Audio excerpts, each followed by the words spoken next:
ACA/Obamacare for small group health plans.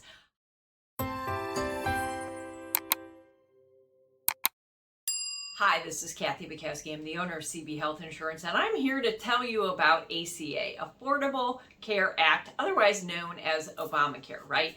This is the Health Insurance Act that was passed way back when in 2010 that actually impacted and changed the policies for individuals and small group 2 through 50. And what happened was they regulated what those policies look like. The government literally said the policy must look like this. It must be a square. It cannot be a triangle. It cannot be a rectangle. It cannot be a circle. So some of the things that were impacted was, one, it has to have unlimited lifetime benefits. You cannot have a cap on any of the essential health benefits. Going to the doctor, having surgery, being hospitalized, etc. That has to be covered unlimited. Prior to this, we had most policies had about a 5 million lifetime max, and not too many people hit that, but now it's unlimited on these ACA, individual and small group policies. The other thing is the 10 essential health benefits. 2 of them that were added were maternity, paid as any other illness, and mental health. In the individual marketplace, you did not automatically get maternity. You had to add it as a rider, and mental health generally was not covered. And we know today how important that is. And there was a law passed years ago. I had an employer quote it to me saying, this must be covered unlimited. Mental health must be covered. And I said, no, that's the law that applies to groups with 50 employers or more. So in the small group marketplace, they could limit what they covered on mental health, which was a problem. The other thing it did was it required it was a long list for adults, women, and children, routine coverage, preventative coverage, So pap smears, mammograms, children's annual exams, flu shots, colorectal screening, which is cancer screening. That all had to be covered at 100% with zero copay by the insured. Had to be free, right? But it's not free.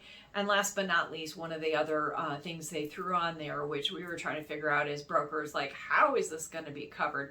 Pediatric, dental, and vision, right? So under the age of 19, this has to be covered. But a lot of policies have it subject to the big old fatty deductible that you have. So it's not an immediate coverage today. The other thing that it regulated was the cost, right? The premiums. And they said that you cannot discriminate by somebody's health, right? You can't charge more for somebody that's morbidly obese, has high blood pressure, high cholesterol, and give a discount to the person that runs marathons. It's community rate. So somebody that's living in a zip code buying this plan at this age, and male or female, they could vary it by smoker or non-smoker. They are allowed to do that. Has to pay the same price, right? So community rates. And this affects both individual and small group insurance.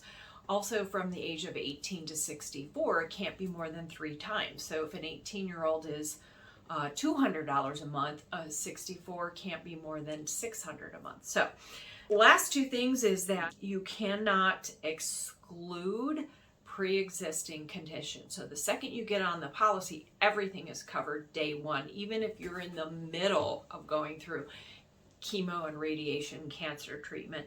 And it must be guaranteed issue, provided you're jumping on a plan during a timely event, during the annual open enrollment for the under 65 in a small group during your employee open enrollment period.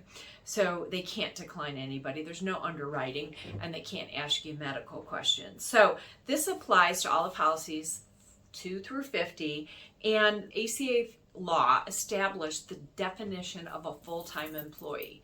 In the past, employers could say you have to work 40 hours a week, 37 and a half hours a week, and the law said no. Full-time is 30 hours a week. Anybody that's 30 hours a week or more is eligible for benefits.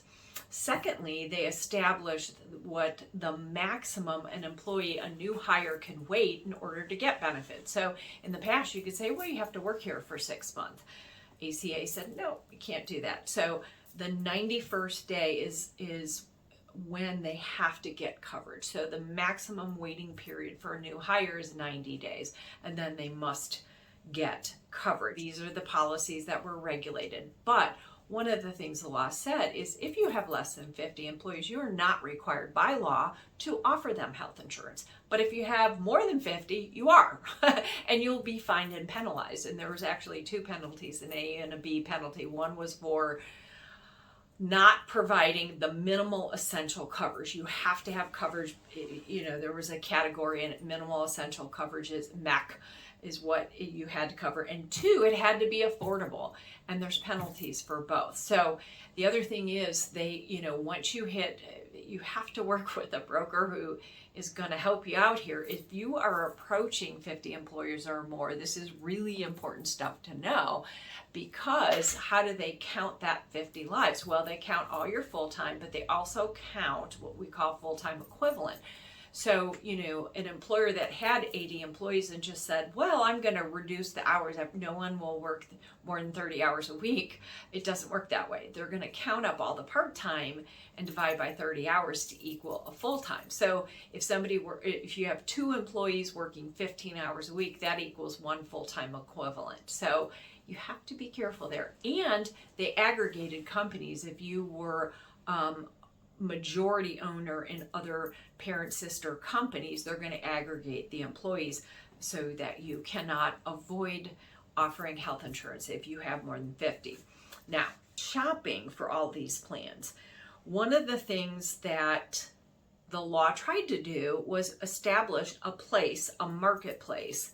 And those of us in the insurance industry were going, how is this going to work? I don't get it. Where somebody could offer a group health insurance plan, let's say ABC company offers ABC manufacturing company. Okay, we're going to set up shop on the marketplace, and you can pick from Aetna, Blue Cross, Humana, United Healthcare. Like, how the heck are they going to bill that? Well, it didn't go anywhere. Nobody wanted to participate on the exchange. Blue Cross Blue Shield of Illinois and then Land of Lincoln, which was the co-op company, was the only two that participated.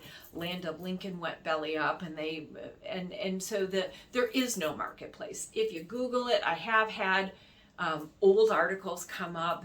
The thought process was you can go to the marketplace and buy a policy, but now you have to go through a broker. You can try in the small group marketplace, you can try calling direct, but a lot of the insurance companies has gotten rid of their internal salespeople. So you do have to work with a broker to do that. Today in Illinois, we only have 2 fully insured carriers left, Blue Cross Blue Shield of Illinois and United Healthcare. Now, so gone are the days when every year you would shop and get 5 or 6 quotes with Aetna, Humana, all the other carriers. One of the things that is important, though, is to make sure within the carrier that you choose, Blue Cross Blue Shield has dozens of plan, United Healthcare has dozens of plan. Are you in the right plan for your employees' needs and their budget? So it is important to review benefits and see, and like I said, it never hurts to shop, but within this marketplace, you only have one other carrier to look at. So make sure that your broker is reviewing these benefits. Now, one of the things our office does is we do a free evaluation. So if you do want to have our 2 cents worth and see if you're in the right plans, we can't go out and shop with a whole bunch of carriers because there's none left. There's 2, right? We will do a no obligation free evaluation for you. You can go to cbhealthins.com. That's our website under the employee benefits tab. So there's some questions that we ask you. We want to see a copy of the benefits, and then we will do a consultation, no obligation, for free. So we hope you found this interesting. ACA, Affordable Care Act. What is it? How does it impact the small group health insurance benefits? What are the rules and regulations, and what do you need to know? Until next time, Kathy Bukowski, the owner of CB Health Insurance, thank you for watching.